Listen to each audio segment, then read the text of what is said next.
Bonjour et bienvenue dans cette vidéo qui va traiter la résolution graphique des équations du second degré. Avant de démarrer dans le vif du sujet, on va prendre un tout petit peu de recul et se poser la question de ce que c'est qu'une équation du second degré.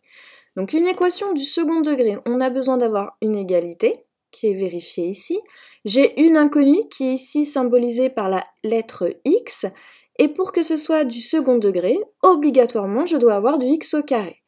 Ensuite, résolution, je vous rappelle, ça signifie que je dois trouver là ou les valeurs de x, voire aucune, on verra qu'il peut y avoir des situations particulières, qui vérifient cette égalité. Pour pouvoir résoudre cette équation, on va suivre finalement l'algorithme de résolution que vous avez tous à disposition. Donc il y a plusieurs étapes, il suffit de les suivre les unes après les autres.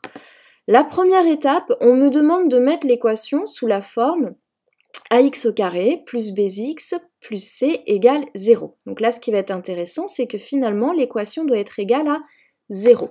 Quand je regarde l'équation que je vous ai mis à disposition, on a 2x carré moins x égale 3. On remarque bien qu'elle n'est pas égale à 0. Donc pour la première étape, je vais déjà devoir passer le 3 de l'autre côté de l'égalité. Le 3 ici, c'est un nombre qui est positif, donc quand je fais basculer un nombre positif, il devient négatif. C'est le principe de l'addition qui se transforme en soustraction. Donc pour la première étape, mon équation va donc donner 2x au carré moins x, donc le plus 3 va se transformer en moins 3, égale 0. Ce qui va être important ici, c'est de bien avoir le égal 0. Ma deuxième étape, on me demande de déterminer les valeurs des coefficients A, B et C. Donc en fait, pour la deuxième étape, je vais reprendre l'équation et je vais juste travailler le code couleur qui est indiqué ici dans la première étape. Le A qui est en rouge, en fait, ça va être le nombre devant le x au carré. Le B en bleu, c'est le nombre devant le x. Et le C, ça sera la valeur qui n'est rattachée à aucune valeur de x. Donc ici, si je regarde mon équation, je vais avoir 2 x au carré. Donc je mets juste le code couleur. Moins, donc le moins, il va être rattaché au B, donc je vais mettre en bleu, moins x. Et le moins 3, eh ben je remarque que le moins 3, lui, il est rattaché à aucune valeur de x, donc il correspondra à c. Et c'est donc égal à 0. À partir de là, je vais pouvoir directement identifier les valeurs de a, b et c. A, eh ben je remarque que c'est le nombre 2, donc je vais écrire a égale 2. Donc ça, c'est très important de bien prendre le temps de positionner les valeurs des coefficients. Pour le b, alors j'ai pas de nombre ici, quand je n'ai pas de nombre, c'est comme si j'avais un 1, c'est moins une fois x, mais pour une facilité d'écriture et de lecture, on ne met pas le 1. Donc pour le b, on a donc la valeur moins 1, et enfin, pour le c, on a la valeur moins 3.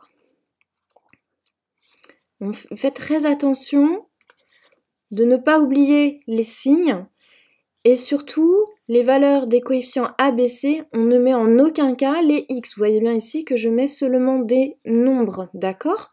On peut donc maintenant passer à la troisième étape. Dans la troisième étape, on me demande de décalculer le discriminant delta. Donc ce symbole ici signifie delta. Il y a simplement à appliquer la formule qu'on nous indique. B au carré moins 4 fois A fois C. Sachant qu'on connaît maintenant les valeurs des coefficients A, B et C. Donc si je reprends cette formule, on commence par B au carré. Je vais donc devoir faire, B ici vaut moins 1, c'est donc moins 1 au carré. Comme j'ai un nombre négatif, je le mets bien entre parenthèses. Donc B au carré moins 4 multiplié par la valeur de A. Donc j'ai identifié que A c'était 2, donc multiplié par 2, et ensuite on me dit fois C, et je sais que C c'est moins 3. Donc pareil, ici j'ai un nombre qui est négatif, je n'oublie pas de mettre les parenthèses. Ensuite, je vais le faire à la calculatrice pour pouvoir mettre le résultat. Donc même sur votre calculatrice, vous faites attention, vous mettez bien les parenthèses comme vous les avez indiquées finalement sur votre copie. Fois moins 3, hop, je valide et j'ai ici 25. Je vais pouvoir écrire égale 25. Alors cette valeur, en fait, elle va m'aider à passer à la 4e étape et à savoir quel chemin je dois prendre. Pour pouvoir prendre le bon chemin, en fait, si je regarde bien, à chaque fois, ça correspond à la valeur de delta. Soit la valeur de delta est négative, dans ce cas, je n'ai pas de solution réelle. Si delta est égal à 0, je vais avoir une unique solution, et on me donne la formule. Et si delta est supérieur à 0, je vais avoir 2 solutions possibles. Donc je prends un petit peu de recul, je vais observer la valeur de delta, et je vais me poser la question, est-ce qu'elle est négative, est-ce qu'elle est égale à 0 ou est-ce qu'elle est positive? Ici, dans notre cas, je remarque qu'elle est positive. Donc si elle est positive, je peux conclure qu'il y a 2 solutions. Donc je mets bien en évidence, donc on a 2 solutions. 2 solutions. Je vais donc travailler mes 2 solutions qu'on va, pour distinguer, appeler x1 et x2. Premièrement, x1 égale. Donc je vais juste en fait, comme tout à l'heure, reprendre la formule puisqu'elles ne sont pas à savoir par cœur et remplacer par les valeurs que j'ai déterminées aux étapes 2 et 3. Donc x1 égale moins, je vais mettre la valeur de b. Donc je remarque que b c'était moins 1, donc ça va faire hop, moins 1. Vous voyez bien que je fais attention, comme c'est un nombre négatif, je le mets bien entre parenthèses. Donc, moins b moins racine carrée de la valeur de delta, du discriminant. Donc le discriminant, moi j'ai trouvé qu'il était égal à 25, donc racine carrée de 25. Je ferme la parenthèse, divisé par, on ouvre la parenthèse, 2 multiplié par la valeur de a.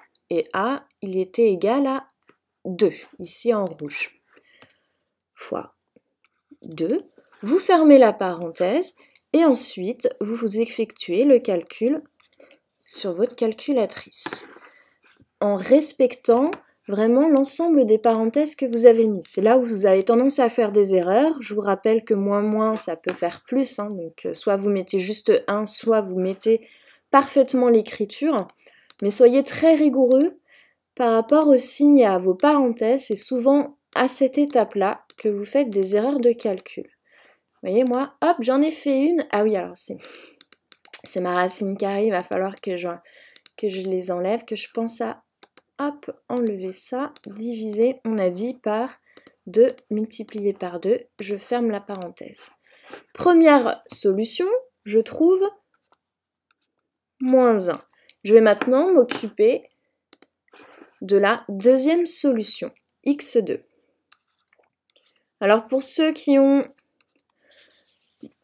finalement arrivent à avoir une bonne vision, ils ont remarqué que x1, x2, la seule différence que l'on a, c'est qu'au lieu d'avoir une soustraction, on a une addition. Sinon, le calcul est quasiment le même. Donc je vais avoir moins, entre parenthèses, la valeur de b, c'est-à-dire moins 1. Cette fois, c'est plus racine carrée de delta, donc plus racine carrée de 25, et on divise par 2 multiplié par la valeur de a qui était de 2. Alors comme j'ai quasiment le même calcul, quand vous allez être sur votre calculatrice, vous n'êtes pas forcément obligé de réécrire le calcul. Vous allez pouvoir remonter sur l'expression que vous avez calculée, et à la place du moins, je vais effacer et je vais mettre plus. Et cette fois, on trouve 1,5.